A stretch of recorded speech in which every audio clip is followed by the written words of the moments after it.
Bismillahirrahmanirrahim. Assalamualaikum warahmatullahi wabarakatuh. Good morning everybody. Selamat pagi anak-anak ustazah. Semoga kalian selalu sehat dan dalam lindungan Allah SWT. Baiklah anak-anak ustazah, hari ini kita akan melanjutkan materi kita, yakni pelajaran bahasa Inggris atau English lesson. Tapi sebelum kita melanjutkan pelajaran kita, ustazah akan mengetes kalian dulu ya. Kalian masih ingat nggak ya jadi ustazah? Saya mulai ya. If you happy and you know it, clap your hand. If you happy and you know it, clap your hand. If you happy and you know, if you really want to show, if you happy and you know it, clap your hand. Kalian masih ingat gak lagu yang saja? C-O-C-O-N-U-T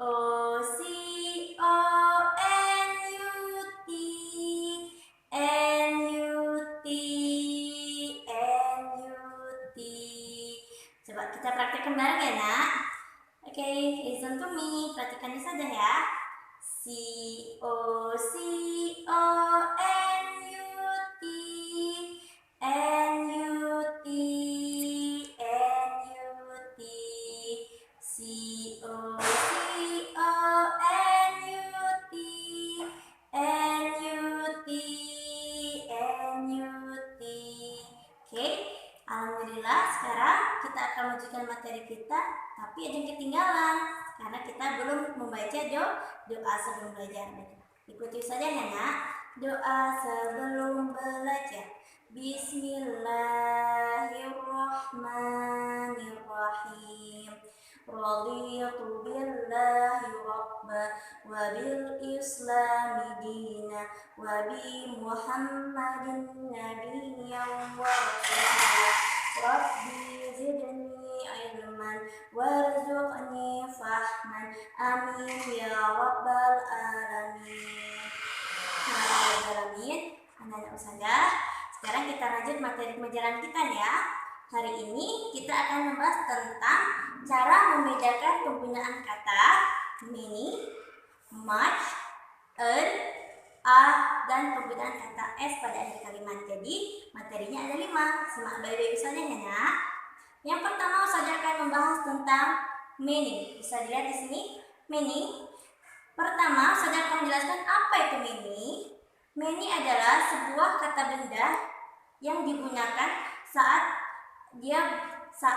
kata benda itu melebihi dari 3. Jadi kata bendanya itu digunakan biasanya dalam benda yang terhitung atau uncountable noun. Ya, nah? Jadi kata many digunakan untuk countable noun, jadi yang bisa dihitung. Seperti apa? Seperti kursi. Kursi bisa dihitung, meja, lalu baju, atau mungkin pohon, daun, dan sebagainya ya nak. Jadi kata many digunakan untuk kata benda yang bisa terhitung atau tadi disebut apa? Countable noun. Seperti saya kasih contoh satu ya nak. Perhatikan di sini. Seperti di sini ada kalimat how many animals in the Bali Zoo. Jadi di sini ada artinya bahwasanya berapa banyak hewan yang berada dalam kebun binatang. Nah, kalau hewan kan pasti bisa terhitung ya kan nak? Mungkin di situ ada harimau, ada singa, ada ular atau mungkin dan sebagainya. Jadi dia masih bisa terhitung. Atau mungkin selanjutnya how many t-shirt in the cupboard? Berapa banyak baju ataupun kaos yang berada dalam lemari? Nah, sampai sini anak-anak saja paham ya. Jadi kata many digunakan untuk sebuah kata benda yang masih bisa terhitung. Biasanya kalau many selalu digunakan dengan kata apa? How, bisa how many, ataupun biasa dia menggunakan kata positif ataupun kata negatif ataupun interrogatif. Sampai sini paham ya nak? Selanjutnya number 2, di sini ada kata much. Anak-anak saja udah paham belum buat demi much? Much adalah sebuah kata benda yang digunakan saat yang tidak bisa dihitung. Contoh, apa yang tidak bisa dihitung? Seperti sugar. Apa itu sugar? Gula.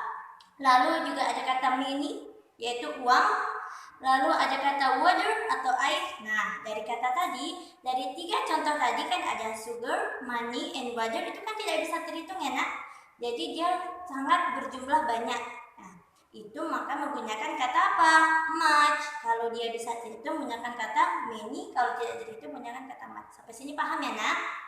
Lalu saya kasih contoh bagaimana contoh dari much, seperti how much money for buy this car? Berapa banyak uang yang harus kita keluarkan? Membeli mobil.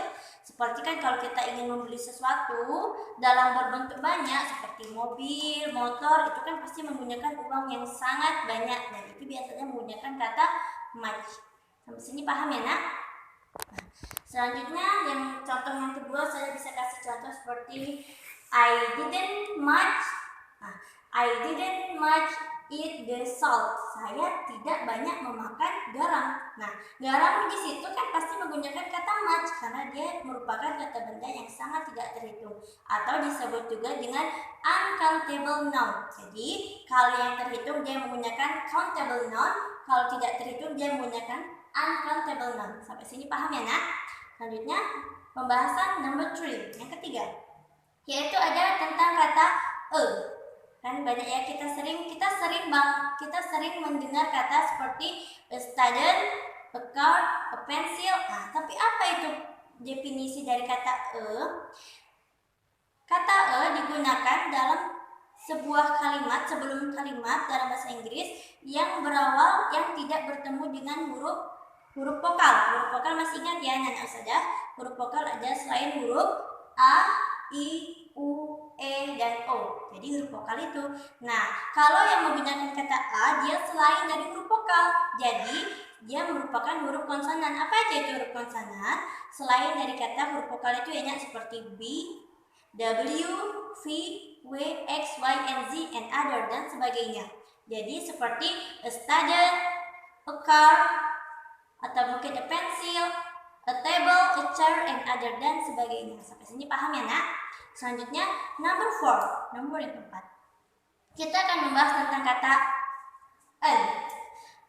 Biasanya, saya jelaskan, an itu adalah sebuah kata yang sebelum dalam kalimat bahasa Inggris yang biasanya digunakan saat kita bertemu dengan huruf vokal. Nah, huruf vokal tadi ada 5 ya kan, Nak? Yaitu A, I, U, E, dan O. Nah, jadi yang bertemu dengan huruf vokal ini maka dia menggunakan kata an, seperti an orange. Nah, itu kan an orange dia menggunakan kata O, dan O merupakan dari salah satu dari huruf vokal yang 5. Atau mungkin an idea, atau mungkin sebuah ide. Nah, itu biasanya kan ide menggunakan kata I, dan I merupakan salah satu dari huruf vokal. Sampai sini paham, Nak? Nah, jadi jangan lupa yang kalau dia menggunakan kata itu adalah huruf konsonan selain dari huruf vokal. Kalau dia menggunakan kata dia adalah yang berasal dari huruf vokal yang 5. Selanjutnya, di situ ada kata penggunaan kata s dalam akhir kalimat. Contohnya seperti sudah jelaskan tadi, kata s digunakan pada akhir kalimat jamak. Apa itu jamak? Jamak adalah suatu kata benda atau benda yang lebih dari 3. Jadi pasti akhirnya punya kata s. Contoh, books, cars, tables, cupboards. Apa itu artinya Ustazah? Ustazah akan jelaskan ya. Jadi kayak misalnya ada 3 buah buku. Perhatikan ya, Nak. Kalau 1, 2 buku dia masih menggunakan kata book, ya. Book, tapi kalau dia sudah lebih dari 3, termasuk 3 juga, kalau dia lebih dari 3 dia menggunakan kata s akhirnya seperti books karena yang namanya kata s itu selalu digunakan pada suatu kata benda yang melebihi dari 3. Seperti books, berarti dia kan lebih dari 3 ya, Nak. Seperti I have a books, berarti saya mempunyai buku. Karena dia menggunakan kata s berarti dia menggunakan banyak buku. I have a books, berarti saya mempunyai banyak buku. Sampai sini paham ya, Nak? Jadi saya jelaskan sekali lagi. Kalau ini sebuah kata benda yang digunakan untuk yang bisa terhitung atau countable noun. Kalau much, sebuah kata benda yang tidak bisa dihitung untuk menggunakan kata benda yang tidak bisa dihitung seperti sugar, mini, salt, water, and other, dan sebagainya. Selanjutnya ada kata digunakan untuk yang bertemu dengan huruf konsonan selain dari huruf vokal ya, Nak, seperti B, W, V, X, I, and Z. Selanjutnya ada kata an yang digunakan saat kita bertemu dengan huruf vokal yang 5, yaitu ada I, U, E, dan U. Sampai sini paham ya, Nak? Dan jangan lupa yang terakhir lagi apa? Yaitu S. S itu digunakan saat kita menggunakan kata benda lebih dari 3 atau 3. Sampai sini paham, Nak? Nah, alhamdulillah kalau kalian sudah paham. Selanjutnya, Ustazah mau kalian mengerjakan tugas dari Ustazah. Nanti Ustazah akan kirim lewat WA ya nak. Semangat belajar dan semangat selalu untuk belajar bahasa Inggris, karena by the language can say the world. Karena dengan bahasa kita bisa merubah atau change dunia. Karena bahasa adalah kunci dari dunia. Oke, baiklah kita tutup pelajaran kita dengan lafaz alhamdulillah, alhamdulillahirobbilalamin. Sebelum itu mari kita tutup dengan doa setelah belajar. Bismillahirrahmanirrahim. Allahumma arinal haqqo haqqo warzuqna tinaba wa arinal batila batila warzuqna tinaba'an. Baiklah, see you later, bye-bye. Terima kasih ya nak udah merhatikan dan simak video saya. Wassalamualaikum warahmatullahi wabarakatuh.